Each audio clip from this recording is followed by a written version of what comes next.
that violation, went one lap down, and certainly can see both of those cars behind him, and the last thing he wants is for one of them to catch him. Well, they really need, for their benefit, Penske cars need to put a lap on Michael.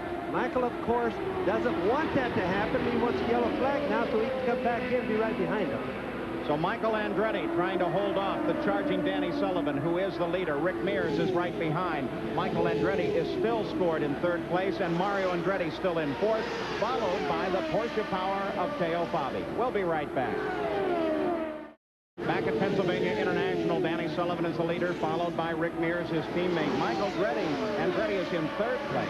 But Michael is trying desperately to keep from having the leaders come around him and put him further down. He is a full lap behind. As we take a look at the top of the order, only the Penske cars run on the lead lap. Well, it would appear Rick is not trying to pass Danny, so it would appear, unless it comes easy, that Penske is running this from the pits right now, and that he's calculating he wants to maybe keep the cars just in first and second, and maybe the last 20 laps you'll say, okay, boys, go for it. It's your race. We alluded to it before. That is that normally the word is that Roger Penske does not influence the conduct individually of the two cars, but it seems logical that they're doing that now. All right, but let's say Roger Penske does not call out any orders to his two drivers. Do you think Rick Mears might just let Danny have it, knowing the championship situation? These two men have worked very closely together. They have mutual respect for each other. Rick has been national champion. Do you think he might just let Danny have it, keep the pressure off? No, I find that highly unlikely because Rick is in the fight, currently fourth in the fight. A win here would put him in contention. It wouldn't put him up near the lead, but he would still be in contention with Danny Sullivan. I don't think Rick Mears is of the mentality ever to let anyone walk away with it. What do you think, Bosch? No, I totally agree with Paul, Sam. It just isn't like Rick to do that. This is a race. He's not worried about the championship. He's really worried about the race. They take them one at a time like that, and they don't really know what the points are while they're driving the car anyway. Let's go to the pits again, Jack. Paul, we're seeing a classic display for, as you said, possibly the first time of team driving by the Penske team. Over here is the Danny Sullivan team, and directly behind me, led by Roger Penske, is the Rick Mears team. 3 separate occasions in the last 5 laps, Roger has crossed all the way over here to talk to Derek Walker and say, what are you going to do? Let's put Michael Andretti a lap down. He intimated to Derek Walker that either Danny will do it or we'll send Rick to the front, put him a lap down so we don't have to worry about Michael Andretti. But here's the other factor, too. The tires are cold, and they're not trying to heat them up too fast because of the blistering problem. So there's a lot of strategy going on right now, and Penske is calling the shots for 2 cars. And you can bet that Penske is loving it. This is his form of relaxation. He loves to get involved with all the subtleties of the battle, and I've never seen him this involved before. No, and you know, these two crews just love to go at each other, not only on the racetrack, but the rest of the time, too. And it has been acknowledged right along that Rick Mears was the better oval track racer than Danny Sullivan, until yesterday when Danny put that car on the pole. And then, as I understand it, the Sullivan crew wandered over to the Rick Mears crew and said, well, is your boy starting to lose it a little bit here on the oval? Well, now, prior to Danny Sullivan's win at Portland, he had a tremendous winless streak stretching back 29 races to 1986. We asked him, did he feel any outside pressure when he was not winning? Other than what came from internally, there was no pressure at all. Roger never said anything. Nobody in the team ever said anything. And we were all aware of it.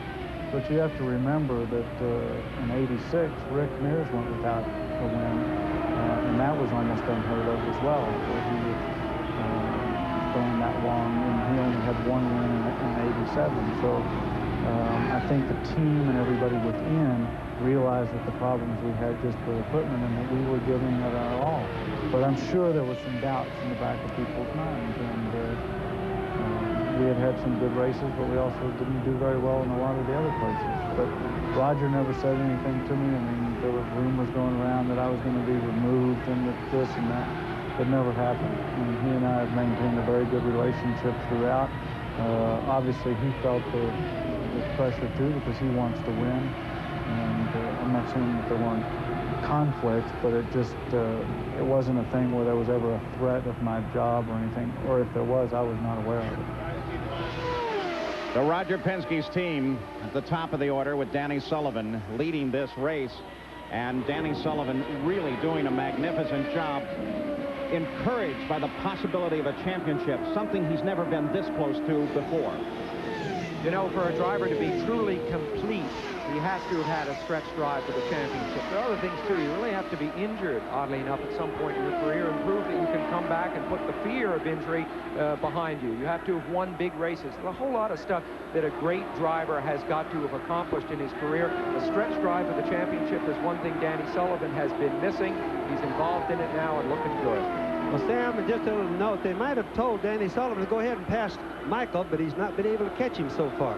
Well, tomorrow, ABC's NFL Monday Night Football features an AFC West battle when John Elway and the defending AFC champion Denver Broncos host the Los Angeles Raiders. Action begins live at 8 o'clock Eastern tomorrow on ABC Sports. At Pennsylvania International Raceway, Danny Sullivan, followed by Rick Mears, followed by Michael Andretti. Michael is 1 lap back. He is the defending champion here, but with a good showing at this track.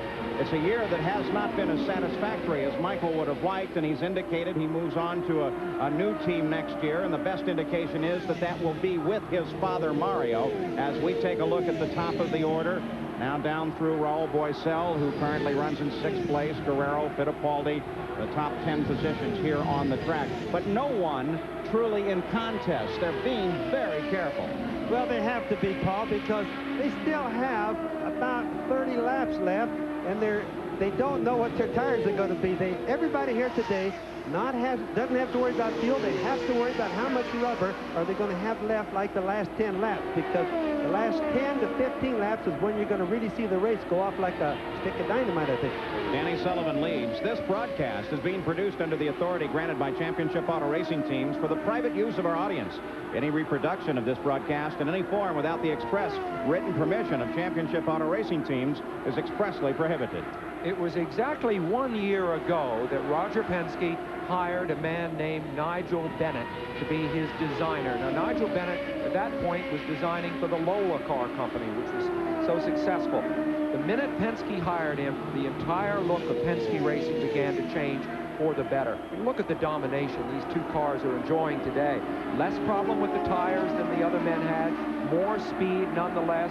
Immaculate preparation. A lot of this can be laid to the presence now on the team of a man named Nigel Bennett, an Englishman.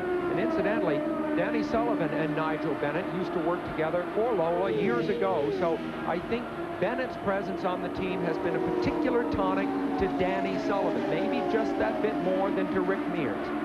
Average speed of the race for Danny Sullivan is now just above 146 miles an hour on the mile here at Pennsylvania International. Sullivan continues his lead. With Sam Posey, Bobby Unser, Jack Arute, and Brian Hammonds. Danny Sullivan is our leader. Rick Mears in second. Michael Andretti is back now on the tail end of the leader lap, trying to chase down the two Penske cars and do battle with them. Mario Andretti, his father, sits just behind. Teo Fabi with a really excellent run today. Sits in 5th, followed by Boisel, Guerrero, Fittipaldi, Lyondike, Derek Daly, John Jones, and Kevin Cogan is 12th. Bobby Rahal back in 13th position as his chance for another repeat at a championship seems to be going away. Now, let's go to the pits, looking ahead more to next year. A report from Jack Arute. Well, Paul, the pivotal team in making all of these moves is this one here, the Craco team that is running Michael Andretti. As you know, Bobby Rahal is coming over from True Sports Racing to take over the controls of the team for next year. Michael Andretti, where is he going? A lot of speculation, and we have learned from sources within the Carl Haas organization that on the Tuesday or Wednesday prior to Laguna Seca, they will announce in Chicago, Illinois, most likely, that there will be not only a two-car team with Andretti, Michael, and Mario in the Carl Haas organization next year, but they have secured the 6th Chevrolet engine. So that mysterious Chevrolet, who is going to get the other engine, will go to the Carl Haas organization. Now, let's add to this who's going to drive True Sports. We checked with the sources within the True Sports organization, and here's what we have as of today. It seems like a lock to replace Bobby Rahal will be Jeff Brabham from Indiana. Brabham, who's running in the IMSA GTP organization this year, will come in and take over the primary ride. But here's the kicker. Scott Pruitt from the International Race of Champions. Remember, he won the race out of Riverside, California. He's being bandied about in a second car from the True Sports organization for 8 to 10 races. The only thing holding that up is sponsorship.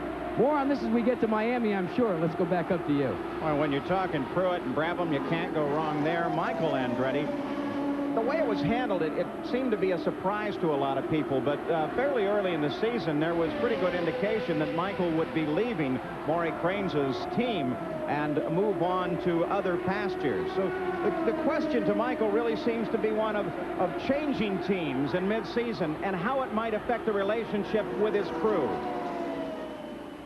First of all, it's a separate issue, you know. I mean, that was between myself and the car owner, and you know, whereas the team, they have nothing to do with that decision, and we're just professionals. We're going after it. I still have a job to do, and you know, hopefully we still get a shot at the championship. You know, we're not giving up, and if we don't win the championship, we still want to win some races. So believe me, I'm driving as hard as I can. Well, one thing can be assured, the fire to win burns just as brightly in Barry Green and all of those crew members as it does in the heart of Michael Andretti. They don't much care at all what the driver's going to do in the future. They care about winning today. The man who cares the most is Danny Sullivan. He is out in front, but Rick Mears is closing down. Well, we've been watching that, Paul. Rick is just slowly pulling up. It reminds you of a coyote getting ready to go after some fresh meat there, because he's just getting close enough to Danny to where he says, hey, I'm going to get you, because we're getting down to that 20, 15 laps from the end now, pretty close. And Rick Mears is a hunter. He loves to go out there. You know, one thing, the race fan loves all these driver changes with the teams. That's the stuff that really fuels the rumor mill. But what the team managers are really looking for, not necessarily the world's fastest driver, because when you think about it, the top 8 or 10 men out here, I think we're going to see Rick Mears coming into a pit stop. Jack, are you there? Sam, indeed I am, and they're waiting on Rick Mears as he comes to the end of pit road, hustling down towards the service, led by Roger Penske, who's holding the pit for it. So remarkable that Penske, with so many millions under his belt, still calls the shots in this team. It is a blistered right front tire that has caused this unscheduled pit stop. Now, they haven't even bothered to add any fuel. We already alluded to the fact that they were empty, but they had to get that tire off. This will be costly. And now they've got a problem. They don't have the wheel nut back out in the right front yet, and Rick was waving it off, but they put the car back up. This is very costly. A miscue on the Penske team. So abnormal, but they had the wherewithal to be able to stay in here and get it right. Now they have, and they are off and away. A long stop and a costly one. Back up to you. You saw out at the right front wheel there as Jerry Breon takes that blistered wheel and tire off and throws it over the wall. That crew disappointed with the situation. A very patient crew chief, Peter Parrott, as he just gently motioned to Rick, hold on, we have a further problem. This is such a disciplined, such a drilled team. They never, ever seem to be in a hurry. You never let